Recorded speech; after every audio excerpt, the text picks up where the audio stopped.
Halo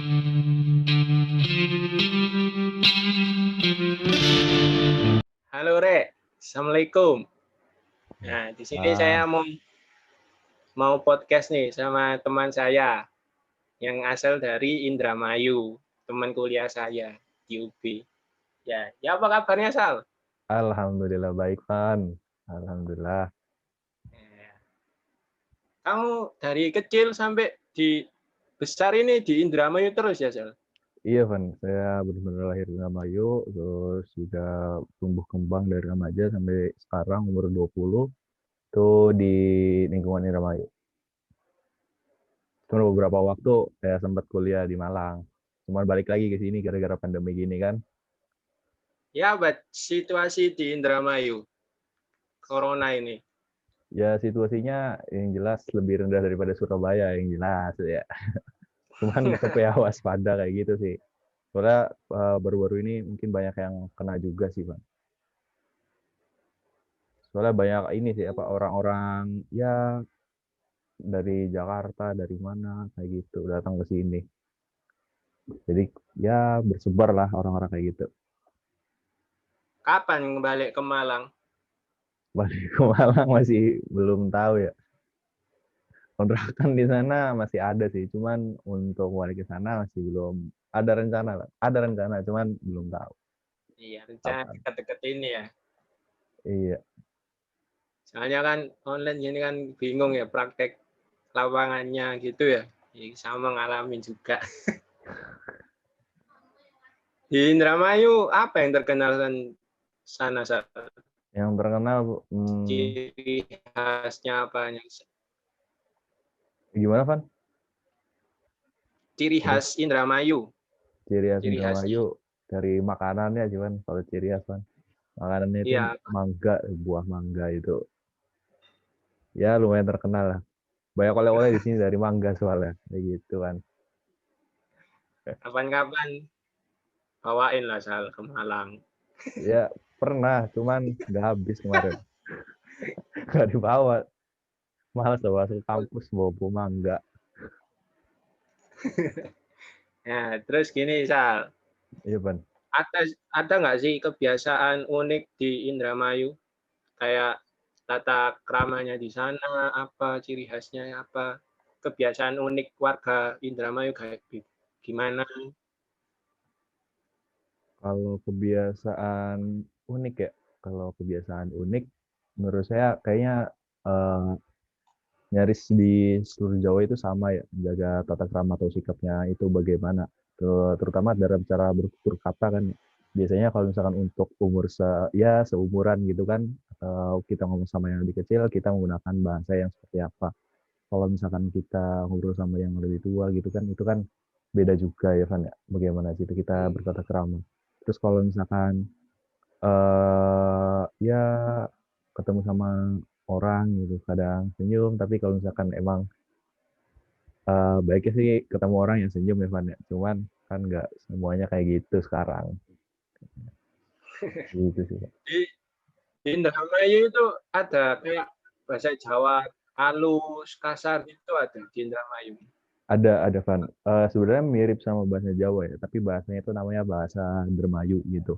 Itu juga jadi Hmm. mata kuliah bukan mata kuliah maksudnya mata pelajaran pas SD itu ada bahasa Dermayu. Di Oh, situ diajari juga Van untuk anak-anak SD itu ada bahasa Dermayu Krama ya kalau di sini namanya Krama. Kalau di Surabaya Kromo ya. Bang. ya kromo, kromo Ya inggil, bahasa kromo. iya bahasa Krama kalau misalkan kita ngobrol sama yang lebih tua, kalau misalkan kita pakai bahasa daerah kayak gitu. Kalau misalkan kita yang ngobrol seumuran kayak gitu pakai bahasa ngokot itu kan tidak masalah ya gitu. Nah, tapi Hmm. di bahasa ini kayaknya jarang nih kan ya ngelihat apa ya bahasa Dermayu itu masih ada gitu. Sebenarnya masih ada, cuman kalau misalkan di daerah Indramayu pusatnya kayak gitulah, Indramayu kota kayak gitu, itu saya masih jarang sih ngelihatnya. Tapi kalau misalkan di daerah yang rada barat atau yang rada barat kayak gitu, itu masih banyak sih menggunakan bahasa Indramayu kayak gitu kan. Oh, menarik, menarik. Terus apa ya? Sekarang kan anak muda ya. Anak muda zaman sekarang di Indramayu itu gimana sih kalau ngomong sama orang tua gitu, yang lebih tua?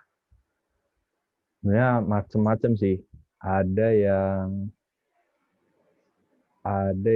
ya mungkin ngobrolnya ngerti lah bagaimana caranya berbicara gitu ya. Ada yang ngobrolnya seadanya aja gitu. So ngomongnya dia sehari-hari gimana, tapi itu diterapin ke semua orang gitu. Nggak pandang bulu kayak gitu. Ya saya lihat macam-macam lah kan di sini.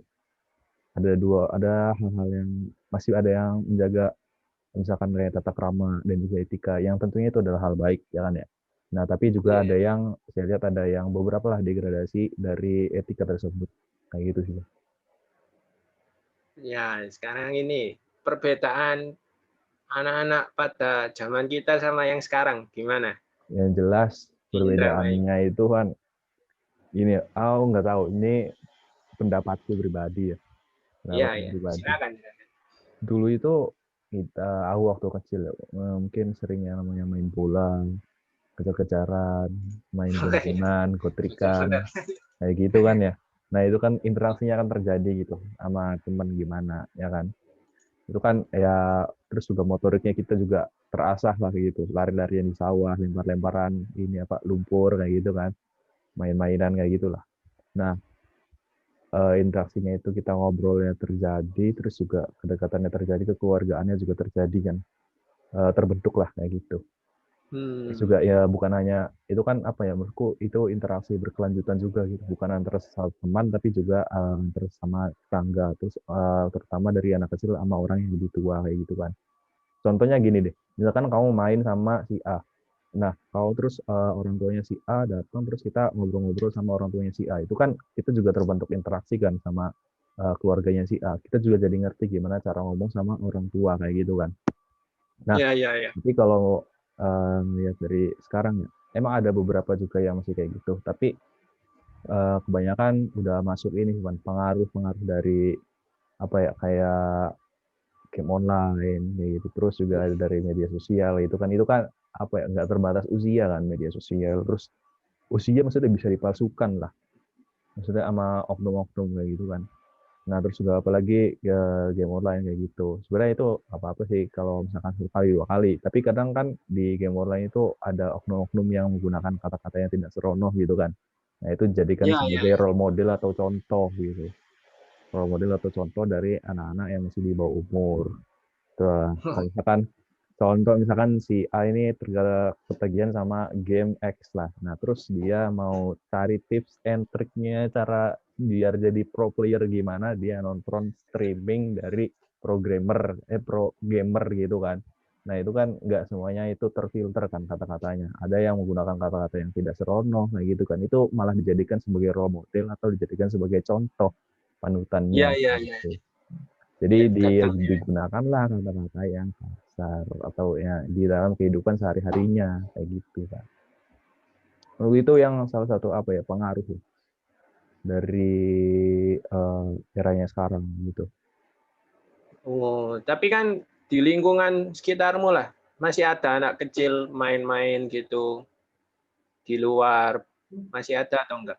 Masih ada kan Masih. ada apa ada lapangan ya di lingkungan perumahan ada lapangan di situ kadang ada yang main sepedaan ada yang main bola masih ada yang main layangan nggak ada kan main layangan sekarang. Nah, itu ya, layangan ini jarang terjadi sih. Iya ada juga festival layangan paling ya yang layangan gede di pantai itu paling. Iya, iya, iya. Kalau misalkan di lingkungan desa juga masih banyak yang main-main kayak gitu, cuman ya masih ada sih, masih banyak sih. Oke, Sal. Sangat menarik ya. Eh, Ini, Sal, gimana, Bang? apa ya? Pandanganmu, pesan moral lah. Pesan moral untuk zaman sekarang terkait etika sama tata krama itu harus gimana sih? Supaya kita harus supaya bisa mempertahankan tata krama sama etika yang baik itu gimana sih? Ya, ya, oke. Yang jelas pertama mungkin barangkali ada ini ya, Van, ya. Anak-anak kecil yang nonton juga kan ya. Pertama, Iya. ya, jangan jadikan semua orang itu sebagai role model gitu. Role model yang terbaik itu mungkin adalah orang tuanya kalian, terus juga orang-orang yang ada di sekitarnya. Itu adalah yang dijadiin contoh. Jangan skalanya skala nasional semua lah, role model atau influence-nya kalian. Itu. Terus yang kedua, untuk orang-orang yang seumuran kita lah ya, kan. Yang jelas etika tata krama itu harus selalu dijaga sih, dimanapun kita berada. Kayak gitu kan. Dimanapun kita berada. Kalau kata pepatah mah, di mana langit dipijak, di situ langit di mana bumi dipijak, di situ langit kita junjung gitu kan. Junjung. Iya gitu kan. Nah, jadi kan dimanapun kita berada, kita harus menaati etika yang berlaku di lingkungan sekitar kayak gitu.